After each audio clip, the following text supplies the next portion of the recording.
All right, folks, we are up to fly number 16 from Mike Valla's Tying the Founding Flies.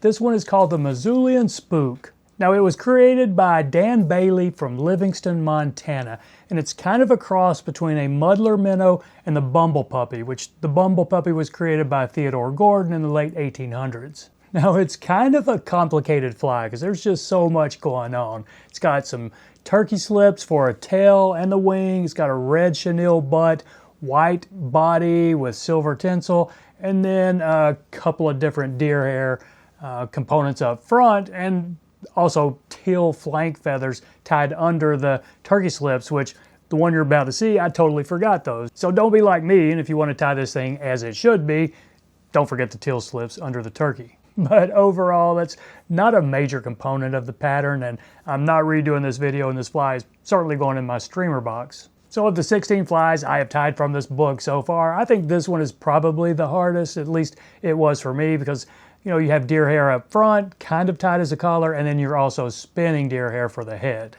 But as hard as it was still a pretty fun one to tie.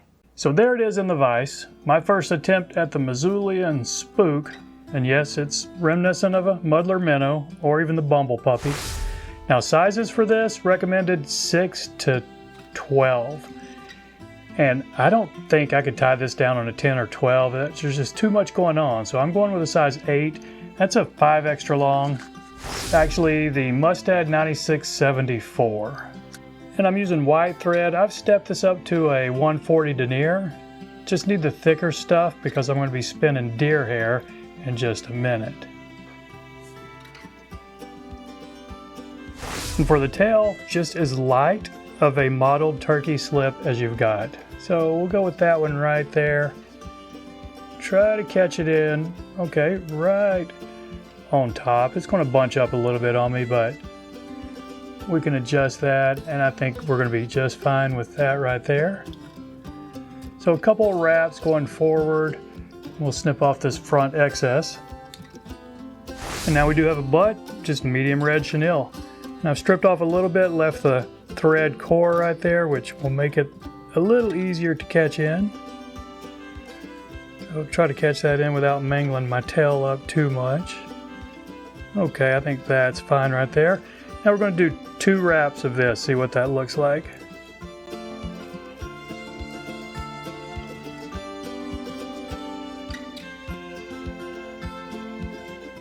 Okay, that's probably going to be a big enough butt. I'm going to go ahead and secure this with a few wraps going forward. And we don't have to worry about leaving a bump or a lump right there because we've got a pretty thick body here. But before the body, we're going to catch in our rib, some silver Mylar tinsel. This is a medium, silver one side, gold on the other. Catching it in with the silver side toward the hook so that when I flip it and wrap it, we'll be looking at the silver. So go ahead and catch that in, take your thread up. Don't get too far up because we've got a lot going on up front. And for the main body, just white yarn. And this is 1 strand of a 4-strand white acrylic. And I'll just catch that in up here. Loose open wraps going back. And now just wrap this body up. Touch and turn so you get up there to where your thread is.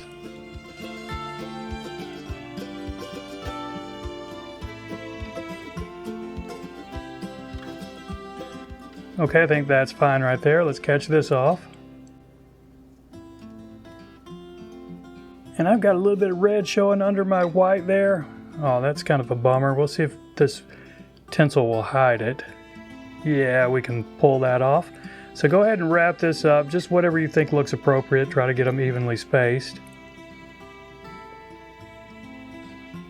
Okay, I like to catch my tinsel off on top when I'm doing a rib like this, so that I can fold it back over and take a couple of wraps to just really lock that in. And again, you want to make sure you're a good bit back from the eye because we've still got 3 more components. So mottled turkey, the lightest one you've got, we're going to tie in 2 slips for wings. So I've cut matching slips, one from a left and one from a right. Got the concave sides together. So I'm going to just, that's too long right there. Let's shorten that a little bit. maybe back here midway down the tail. Let's see. Okay, that should work right there. So let's try this. Just do a little pinch wrap, loose on top, pull tight coming up my side right here.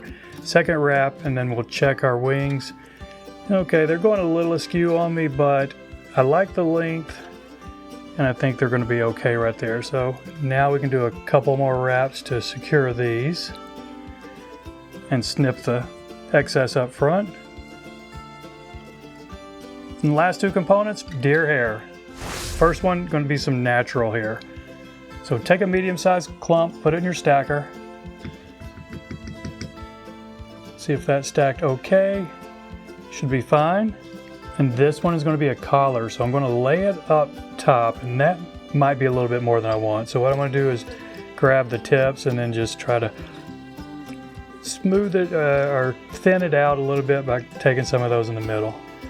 Okay, so let's go about right here. Okay, now hold it with your material hand. I'm pinching the hook and the hair, and I'm going to just wrap this around, not real tight with my material hand, and I'll pull it, and then I'm going to let it hopefully flare all the way around. Okay, that's fine right there. I'm going to spin my thread clockwise, cord it up a little bit more, and put two more tight wraps to just kind of lock that in. Now we want to trim all the butt ends going forward. And I'll speed this up because it's going to take a minute maybe.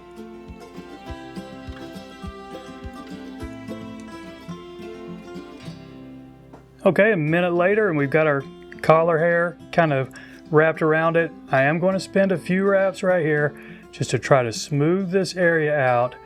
And I need to actually go a little bit farther back because I'm going to try and spin two clumps of deer hair. Okay, I think we might have room for our big deer hair head up here. And this one, it's going to be white deer body hair. Now this first one is a small to medium sized tuft right there, and I didn't put it in my stacker. We don't need to because we're going to be trimming both sides of it, but just judge somewhere right in the middle.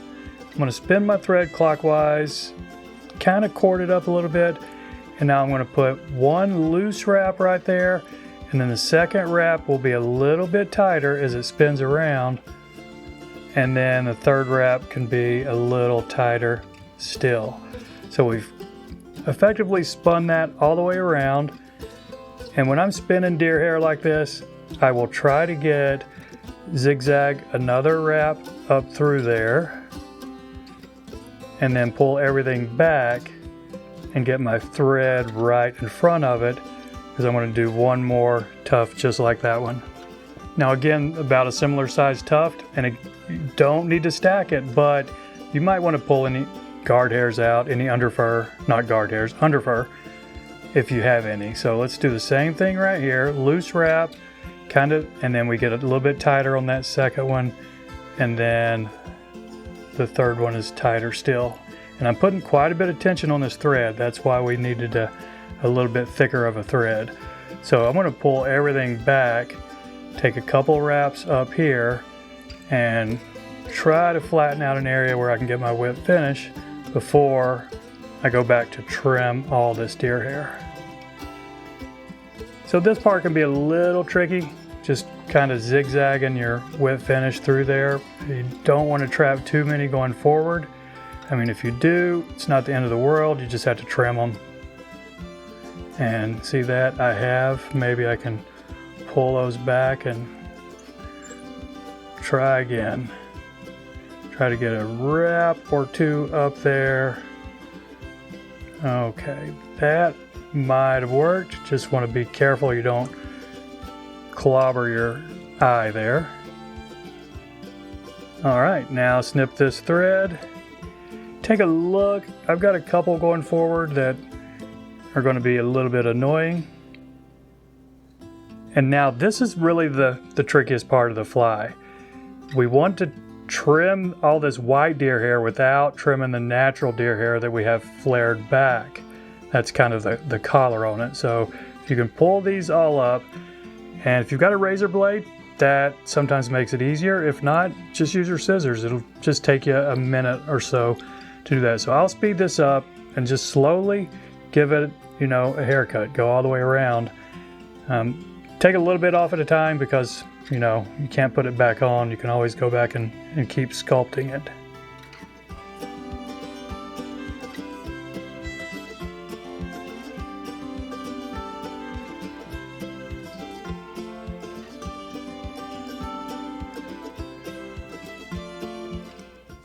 All right, time out everybody. You know what I forgot? Under those turkey slips, the teal flank, just a few of these barbs right here.